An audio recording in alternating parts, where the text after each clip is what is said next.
Hello, everyone. This is Olga Mack, and today I am here with Simon. Simon, please introduce yourself.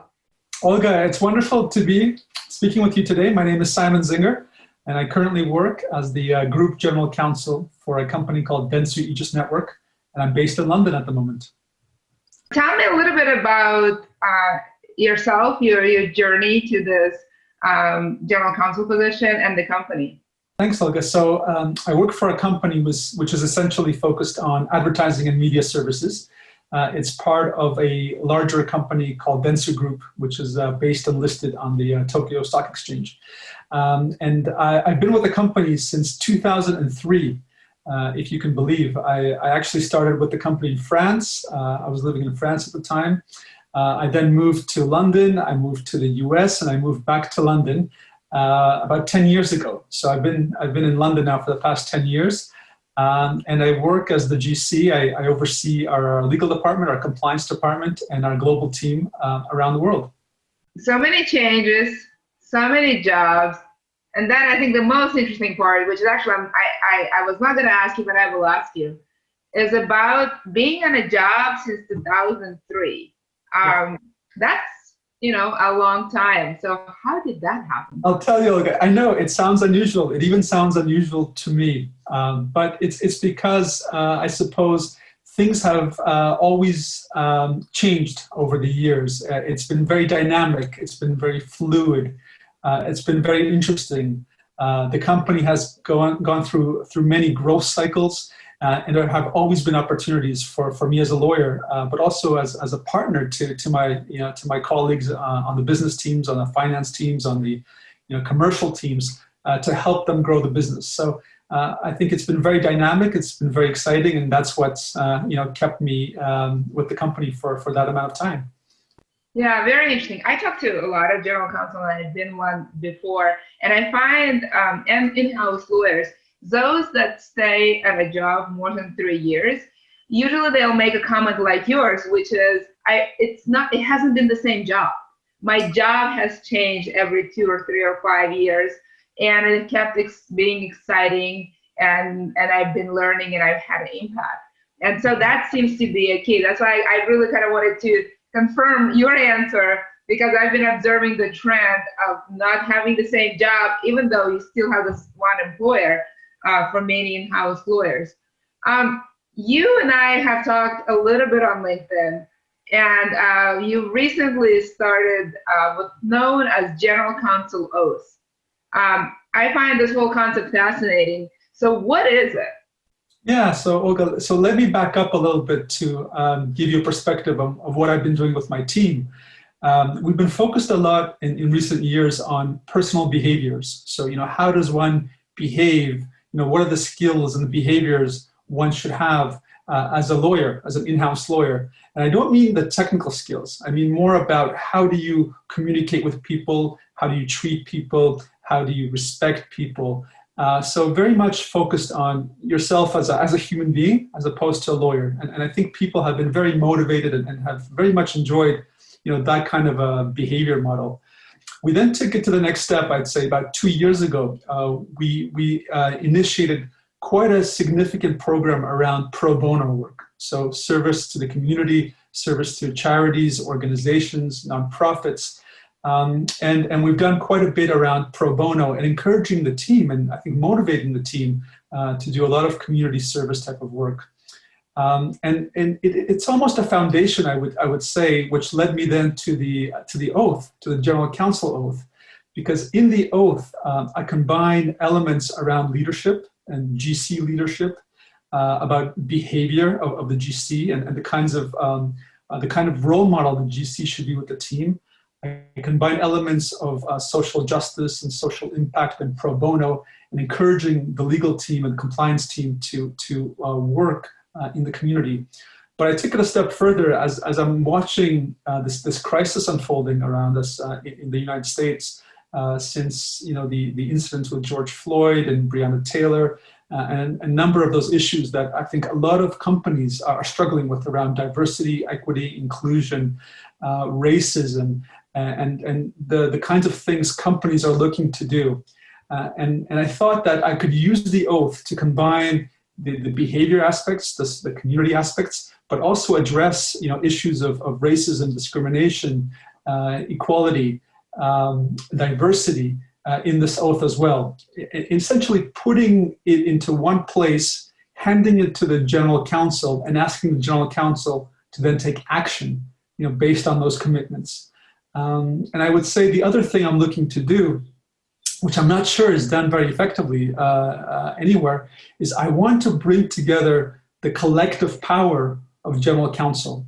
Okay, and when I say General Counsel, it could be anyone who's a leader, whether it's a legal team or a compliance team. It could be a different title, but essentially these people, ourselves, the General Counsel, we have power, we have influence across our teams, across our organizations, and what I'm trying to do is harness a collective power in a certain direction, which I think will bring about positive change in our organizations. And as we bring the positive change into the organizations, it should hopefully bring positive change into our communities. So that's the reasoning behind it. Wow, there's so much. I love the human side of law. I've always told folks that I'm a human first. I'm probably a mother second. There may be so many more things before you get Olga, the lawyer, Olga, the General Counsel. And leading with that is very important. That is something we know, we may be very good lawyers, but we are much better humans. Yeah. I agree 100%, Olga. Yeah. No, just to jump in, there's an element of behavior and how we treat each other. Even between lawyers, which I think needs focusing on. There's an area in the oath about how you deal with external parties. So I completely acknowledge that it's your duty to represent the best interests of your client, of your organization. But what I ask in the oath is if you can do that with courtesy and civility. So do it respectfully. And this is something that each one of us maybe can be better aware of sometimes when we're being an advocate, we're passionate, and this is what we're trained to do. But there's, like you say, there's the human side that we should never forget about. Yeah, being human first. And then the second part I think you mentioned is the part around the collective power of what I call the office of the General Counsel, right? The General Counsel as a concept, yes, there is a person with that title, but it is more than that. In any meaningful organization, it is the office that does various things. And some of them are more tactical and practical, and some of them are kind of more aspirational. And that idea of being sort of the consciousness of the organization, of doing the right things, of guiding the ship in the right way from the sort of human point of view, and then harnessing this power collectively. I really love that. Thank you. You summed it up perfectly. Yeah, no, it's perfect. And part of it is being a role model. Something else I talk about in the oath. Try to be a role model professionally, but also personally. Yeah, so who you are as a person counts for so much. Putting aside your technical expertise and your leadership skills, but if you can start from who you are and how people see you and how people maybe can learn from you, then you're making so much progress in life. So let's talk about why. I understand what, and the what is important and speaks to me. Yeah. Would like to understand why. How did you develop the oath? Why? I think I saw something was missing, Olga. I saw that there was a unity that was missing. I think there were many things many actions that were being taken and are being taken. And you take some of the recent events as an example, and you listen to panel discussions, and you see companies doing more, some companies are doing less, some companies are still unsure, still trying to educate themselves, which is the right thing to do. But it seems like we have this incredible disparity about those who progress quickly, those who progress slowly, and those who are not even sure they want to progress. So I thought, let's create a roadmap. And if someone isn't willing to take the oath, at least my hope is that it opens their eyes. It maybe makes them question their approach, their actions, and their own history, and see and ask what they can do better. So if anything, hopefully it gives someone something to consider, maybe doing differently, something to learn from. And to your point about why now, it feels to me that it's the right time. It feels to me in the sense that we have so many unanswered questions. We have so many initiatives. We have so many, I think, challenges that this is one way of unifying who we are as a profession, as a leadership team. So if you had to sum up sort of the goal, what would be a win for you? Maybe a year or 5 years from now, what would make you look back and say, I've had this goal, I set out on this journey, yeah. I've accomplished it? Great question. It's difficult to measure, right? Because in the end, I suppose I'm advocating for changes across society, right? That hopefully will somehow take root and be effective. I think a smaller point of success for me is that is raising as much awareness about this oath as possible. So if we can get it in front of as many general counsel as possible, so that we can show it to people, and then you wonder if someone does see it, why wouldn't they commit to this oath? You know, why would it be difficult for them to commit to this oath?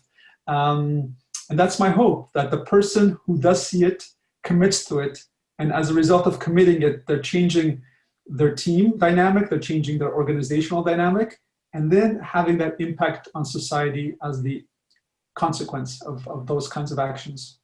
That's my hope. Yeah. So let's talk about the practical steps. So say I am the general counsel, very curious, I think the idea is great. I go to the website, I read it, I sign up. What should I do to make sure that I bring my office of the general counsel along for the ride? I think it's very easy. If you agree to it, if you're ready to commit to it, I think what you do is you celebrate that. You celebrate that with your team, you tell your colleagues, and you tell your organization. And I created these little images, these little logos that you can put on your email, you can put on your LinkedIn profile, telling people that you have taken a step to commit to this oath. And I think in simply doing so, you're opening the eyes of your team to maybe a different way of working with you as the leader of that team. You're opening up the eyes of people in your organization, maybe to different ways of working with their own employees. I think you're awakening the sense that it's important, no matter what we do, whether we're legal or finance or HR, the sense that there is something beyond our day-to-day jobs, right? Not only who we are as humans, but the service that we give to our communities. And this is the whole pro bono and social impact side of things that I really want to get across as well. So look, there's no test. There's no directory of who's taken it, who hasn't taken it. I think it's very much a personal commitment, but it's a personal commitment that once you take it, you do need to take steps forward. And I hope those aren't difficult steps, because I hope that those are steps which you realize make you a better leader, make you be a better lawyer, and hopefully make you be a better person. So for me, it's all upside. It's all positive if someone was to commit to this oath. I love it. The first step, maybe the most difficult one, to actually do it and commit yourself, and sometimes shining the light and actually highlighting that you are on this wave is the step that takes some time. Simon, this was great. I learned so much. I thoroughly enjoyed our first conversation on video. Up until now, it has been all through chat. I can tell you for sure that you are as exciting as you are on chat. You're much more exciting on video, and I bet you we would have even more fun in person one day. I agree 100%. Yeah, well, we should meet one day in person. Yeah. Yeah, thank you so much. And I look forward to our further conversation. Olga, thank you. Thank you for allowing me to explain the oath. Thank you. Thank you for that. Absolutely. I am a fan. Thank you.